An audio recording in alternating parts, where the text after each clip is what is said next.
आप सभी का स्वागत है हिंदी की कक्षा में। आज हम पढ़ेंगे कक्षा 12वीं की हिंदी की पाठ्य पुस्तक आरोह भाग 2 में संकलित कविता आत्म परिचय, जिनके रचयिता हैं प्रसिद्ध हालावादी कवि श्री हरिवंश राय बच्चन जी, जिनका जन्म इलाहाबाद में एक साधारण से परिवार में हुआ था, लेकिन अपने लेखनी के बल पर हिंदी साहित्य के रूप में एक कवि के रूप में प्रसिद्ध हुए और अपने लेखन में, अपनी आत्मकथा में बेहद ईमानदारी से वर्णन करने के लिए जाने जाते हैं। सहज अनुभूति और अभिव्यक्ति बच्चन जी की कविताओं में स्पष्ट दृष्टिगोचर होती हैं। कोई भी हो, पाठक किसी भी स्तर का हो, उनकी कविताओं से जुड़ा हुआ स्वयं को अनुभूत करता है। प्रस्तुत है कविता। मैं जग जीवन का भार लिए फिरता हूँ, फिर भी जीवन में प्यार लिए फिरता हूँ। कर दिया किसी ने झनकृत जिनको छूकर, मैं सांसों के 2 तार लिए फिरता हूँ। कवि का कथन है कि वह सांसारिक दायित्वों के रूप में सांसारिक जीवन का बोझ उठा रहा है, फिर भी अपने जीवन में प्रेम की भावना को लिए घूम रहा है। उसके जीवन में भी प्रेमी का आगमन हुआ था, जिसके स्पर्श ने उसके जीवन रूपी तारों को छूकर झनकृत कर दिया था, और वही झनकार, उसके जीवन के संगीत की झनकार, आज भी वह उसमें पूर्ण रूप से खोया हुआ है। मैं स्नेह सुरा का पान किया करता हूँ, मैं कभी न जग का ध्यान किया करता हूँ। जग पूछ रहा उनको जो जग के गाते, मैं अपने मन का गान किया करता हूँ। इस पद्यांश में कवि ने स्पष्ट किया है कि मैं हमेशा से प्रेम रूपी मदिरा का पान करता हूँ, अर्थात हमेशा ही प्रेममयी रहता हूँ। कभी भी संसार की बातों में ध्यान नहीं देता, उनकी परवाह नहीं करता। संसार केवल उन्हीं लोगों का गुणगान करता है जो संसार की बनाई हुई रीति रिवाजों पर चलते हैं। भाव क्या है कि कवि सामाजिक होने की बजाय अपने मन के कार्य करने में ज्यादा विश्वास रखता है और अपने मन की ही अभिव्यक्ति को प्रमुखता देता है। मैं निज उर के उद्गार लिए फिरता हूँ, मैं निज उर के उपहार लिए फिरता हूँ। है यह अपूर्ण संसार न मुझको भाता, मैं स्वप्नों का संसार लिए फिरता हूँ। प्रस्तुत पद्यांश में आत्म परिचय देते हुए कवि कहते हैं कि वह संसार में अपने मन के भावों को लिए घूम रहा है और इस संसार को देने के लिए उसके मन में अपार प्रेम रूपी सौगात भरी हुई है। कवि का कथन है कि वह संसार को केवल प्रेम ही प्रदान करना चाहता है और बिना प्रेम के उसे यह संसार खाली ही प्रतीत होता है और उसे बिल्कुल भी अच्छा नहीं लगता। वह अपने स्वप्न में सजाए हुए संसार, जो पूरी तरह से प्रेममयी है, अपने आंखों में बसाए हुए घूम रहा है। मैं जला हृदय में अग्नि दहा करता हूँ, सुख दुख दोनों में मस्त रहा करता हूँ। जब भव सागर तरने को नाव बनाए, मैं भव मौजों पर मस्त बहा करता हूँ। कवि कहता है कि मैं अपने हृदय में निरंतर प्रेम की अग्नि जलाए रखता हूँ और उसी प्रेम की आंच में खुद को जलाता रहता हूँ। कहने का भाव है कि कवि अपने जीवन में आने वाले सुख और दुख दोनों परिस्थितियों में संभाव रहता है, मस्त रहता है। लोग जहाँ संसार रूपी सागर से पार उतरने के लिए, मोक्ष प्राप्ति के लिए विभिन्न प्रकार के बाह्य आडंबर रचाते हैं, लेकिन कवि संसार रूपी सागर में बहते हुए उसके मौजों में ही मस्त हो जाना चाहता है। कहने का अभिप्राय है कवि वास्तविकताओं को ध्यान में रखकर जीवन व्यतीत करने वालों में से एक है। मैं यौवन का उन्माद लिए फिरता हूँ, उन्मादों में अवसाद लिए फिरता हूँ। जो मुझको बाहर हंसा, रुलाते भीतर, मैं हाय किसी की याद लिए फिरता हूँ। कवि का कथन है कि मेरे जीवन में भी कोई प्रेमी जन आया था, जिसके प्रेम में पागल होकर मैं अपनी जवानी में भी प्रेम के कारण उत्पन्न हुए दुख और विषाद की स्थिति को लेकर जी रहा हूँ, अर्थात अपने प्रेमी की याद को अपने जीवन में संजोए हुए हूँ। वे यादें कवि को बाहर से तो हंसाती रहती हैं, लेकिन अंदर ही अंदर उसे रुलाती हैं। कहने का भाव क्या है कि कवि परिस्थितियों के वश होकर अपनी प्रिय से दूर है, लेकिन वो उसके प्रेम को भुला नहीं पाया है। विशेषताओं में कवि भाषा खड़ी बोली है, तत्सम तद्भव शब्दावली का प्रयोग हुआ है, प्रसाद और माधुर्य गुण है, आत्मकथात्मक शैली के साथ वियोग श्रृंगार का चित्रण हुआ है। यहाँ पर अभिधा शब्द शक्ति का अब तक प्रयोग हुआ है, मात्रिक समछंद है और अत्यानुप्रास विरोधाभास अलंकार है यहाँ पर, जहाँ पर यौवन का उन्माद और उन्माद में अवसाद है, यहाँ पर विरोधाभास अलंकार का प्रयोग किया गया है। पूरी कविता ही यहाँ तक जो हमने पढ़ा है उसकी विशेषताएं हैं, और जो छोटे छोटे प्रश्न यहाँ तक आए हैं उनमें आप देखेंगे कि कैसे आगे छोटे प्रश्न आ सकते हैं। इसके पश्चात आगे है, अगले पृष्ठ पर हम लेते हैं आगे।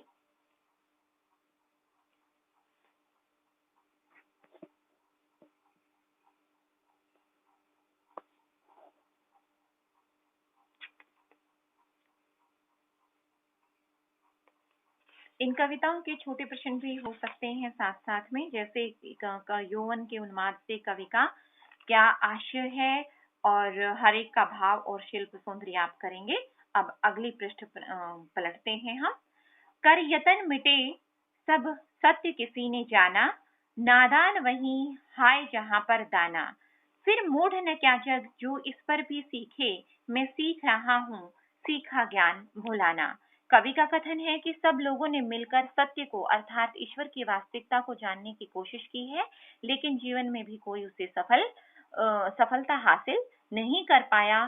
फिर भी लोग नादानी कर रहे हैं अर्थात ईश्वर को प्राप्ति के चक्कर में धन वैभव भोग संपदा जो है उसी में ही लग जाते हैं, वहीं पर दाना चुगने लग जाते हैं, अर्थात नादानी में भूल जाते हैं कि जिस सांसारिक मोह माया से पीछा छुड़ाने के लिए, मुक्त होने के लिए वह ईश्वर की प्राप्ति के लिए जा रहा है, वो उसी में उलझकर रह जाते हैं। तो क्यों नहीं, यह संसार हमेशा ही मूर्ख रह जाता है जो जानबूझकर इसमें उलझ जाता है।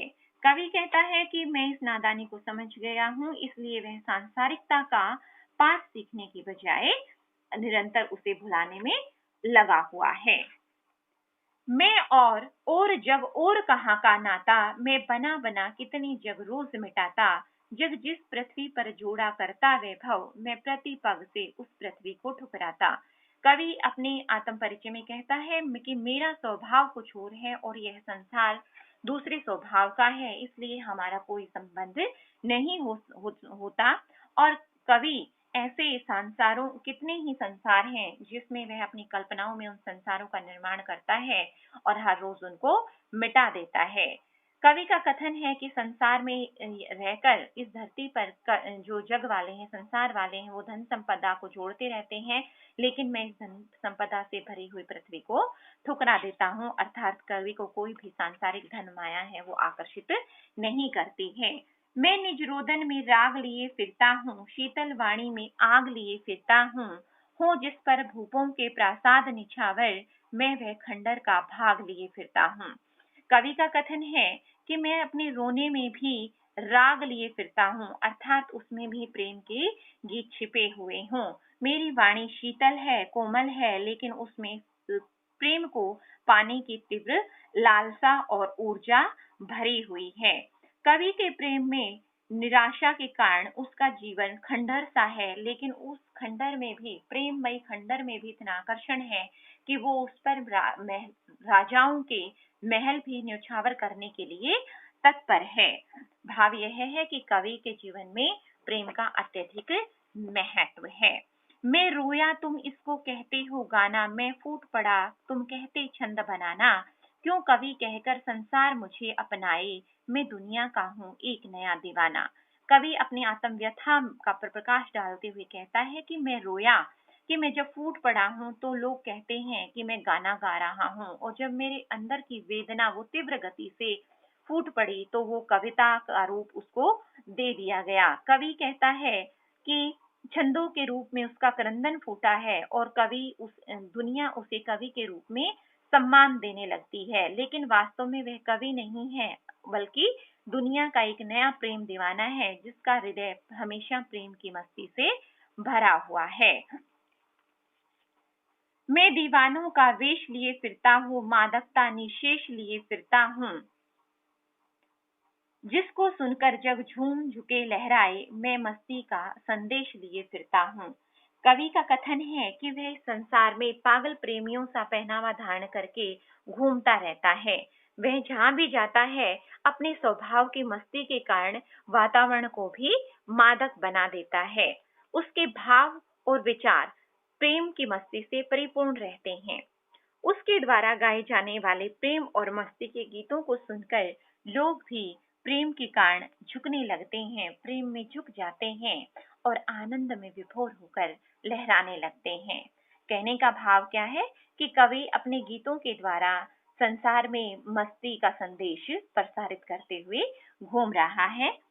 भाव यह है कि कवि आत्म परिचय, अपना परिचय प्रेम में पूरी तरह से डूबे हुए प्रेम दीवाने के रूप में दे रहा है। और उसके साथ साथ काव्य सौंदर्य की बात करें तो भाषा आम बोलचाल की खड़ी बोली है, तत्सम तद्भाव शब्दावली का प्रयोग है, प्रसाद गुण का प्रयोग किया गया है, शुरू से और अंत तक आत्मकथात्मक शैली का वर्णन किया है। यहाँ पर इन पद्यांश में पिछले वाले 5 जो पद्यांश हैं, उनमें व्यंजना शब्द शक्ति का प्रयोग किया है, मात्रिक समछंद का प्रयोग है और इसके साथ साथ अनुप्रास और प्रश्नालंकार का प्रयोग हुआ है। प्रश्न हम देखेंगे इसके साथ साथ कि जो प्रश्न इससे संबंधित हैं कि कवि कैसा वेश धारण करके घूम रहा है, कवि के संसार के लोग किस बात को सुनकर झूमते हैं, और इसके साथ साथ अभ्यास में भी जब हम देखते हैं इनके प्रश्न उत्तर, तो वहां पर संक्षेप में मिलते हैं कि जग जीवन का भार लेकर घूमने की बात और जग का ध्यान ना करने की बात विपरीत से लगने का कथन क्या है। तो इसमें यही है कि साधारण प्राणी के रूप में कवि संसार में जीता है और कुछ ऐसे सामाजिक बंधन हैं जो उत्तरदायित्वों का निर्वाह उसे ना चाहते हुए भी करना पड़ता है, लेकिन फिर भी प्रेम के कारण, लबालब हृदय के कारण वो झूठे आडंबर और छल प्रपंचों की जरा भी प्रवाह नहीं करता है और निरंतर संसार में आगे बढ़ता रहता है।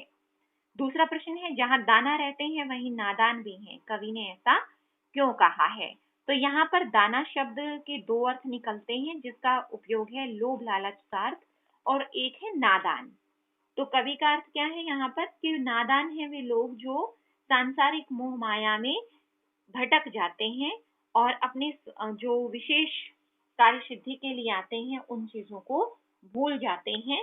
तो कवि का कथन है कि जहां पर समझदार और सिद्धांतवादी लोग रहते हैं, वहीं पर यहाँ मूर्ख भी रहते हैं। तो कवि ने ऐसा कहा होगा कि जहाँ पर दाना है, जहाँ पर समझदार है, वहीं नादान भी होते हैं। अगला प्रश्न है, मैं और जग और कहाँ का नाता। तो पंक्ति की विशेषता, तो विशेषता क्या है कि और शब्द का प्रयोग है, वो यहाँ पर और में 2 अर्थ हैं, एक तो एक तरफ का और दूसरा क्या है तथा, और एक तीसरे और का अर्थ है सांसारिक रूप में डूबा हुआ आम व्यक्ति। इस प्रकार भिन्न भिन्न अर्थों में प्रयुक्त होने के कारण इस शब्द की अभिव्यक्ति को ने सुंदर बना दिया है। इसके साथ है शीतल वाणी में आग होने के कारण यहाँ पर विरोधाभास अलंकार हो गया है कि कवि में प्रेम की तीव्र आकंठ तक भरी हुई लालसा है, लेकिन वही लालसा शीतल वाणी किसी ज्वालामुखी और उससे लगने वाले लावे की भांति रूप धारण कर लेती है। तो वही लालसा है, वही प्रेम विहीन व्यक्ति का जब वह व्यवहार देखता है तो वह कहता है कि उसे प्रेम में हो जाना चाहिए।